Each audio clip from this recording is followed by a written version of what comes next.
people in the Midwest forced to evacuate their homes as severe flooding and tornadoes have either destroyed or threatening to destroy their homes. Damages there could run into the hundreds of millions of dollars. Now some are calling for a national disaster relief fund to help all the disaster victims. Joining us now is Peter Schiff, president of Euro Pacific Capital and author of Crash Proof. But we're going to start with our own Tracy Barnes.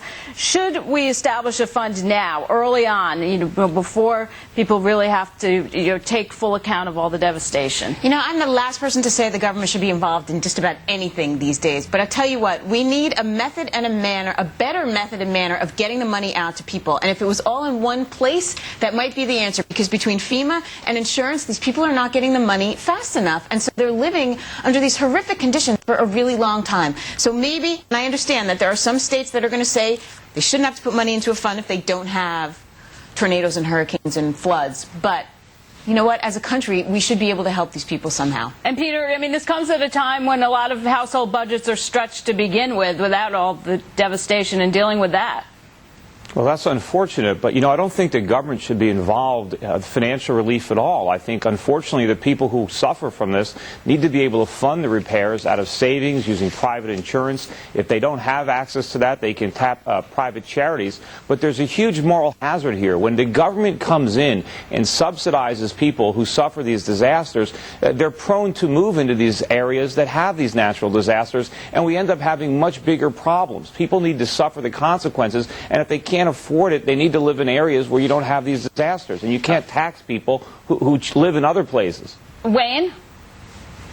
Well, the insurance companies, I think because I don't really know specifically, but the insurance companies do a relatively good job. That's why you have private insurance. And if FEMA is an example of federal help in this area, it's a terrible thing then. But there's got to be a way to help these people. It's got to be done, I think, in cooperation with the private industry, though. You can't let the federal government do it. Right, that's the same FEMA, Terry, that bought all those trailer trucks that ended up being poisonous. Remember those? Yeah. Or gave out the gift cards for $2,500 that ended up being spent on strip clubs and whatnot. But the point is, I think Peter's hit the nail on the head here. Homes are private property, and I have terrible, empathy for people, Terry, who lose their homes. But the responsibility for rebuilding those homes rests with those individuals. But what about the freak of nature accident? Like Jersey might get hit by a tornado someday out of nowhere, and my house is gone. That's what insurance is for. And that's what charity is for. I'm not going to have tornado insurance in New Jersey. This country is unbelievably... but the government's not a charity, Tracy. And this country is unbelievable. Yeah, people open their checkbooks big time when this stuff happens. The insurance companies don't send tents and food in the next day. Like there's a role. There's also a lot of public property that's destroyed, which is this government has to look out for roads and bridges and things they built and shelter and food. The private property, that's we can get into the debate about the insurance. I think the bigger issue here, which we're going to see this year in spades because it's an election year, is that a Wharton economist did a study that there's a spike in declared natural disasters in election years because it's a time when politicians this is a natural disaster, I decree it, we're going to send money because it's an election year.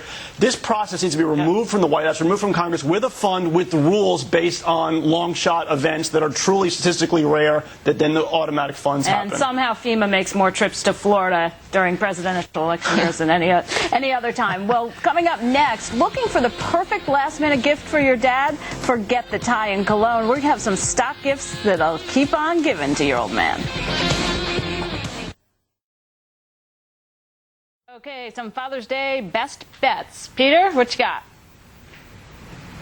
Well, I like British Petroleum. Oil prices have been rising for years. Oil's over $130 a barrel. You can still buy British Petroleum at a price lower than you could when oil was still under $80 a barrel. Yeah, that's the problem. It's been underperforming. Dividend yield, it's at 8 times earnings. It's been underperforming pretty badly.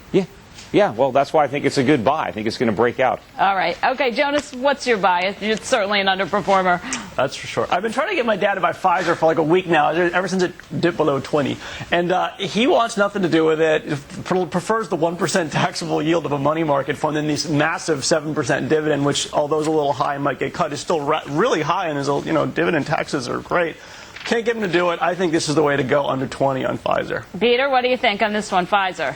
For Dad? Well, I don't know if you want your dad buying it just yet. The stock's been dropping for a long time. I know it's tempting, but I think it's a little early. I think you have to have your dad wait a bit. It's a little scary to buy it here. All right, lots of people trying to catch the bottom on that one. Okay.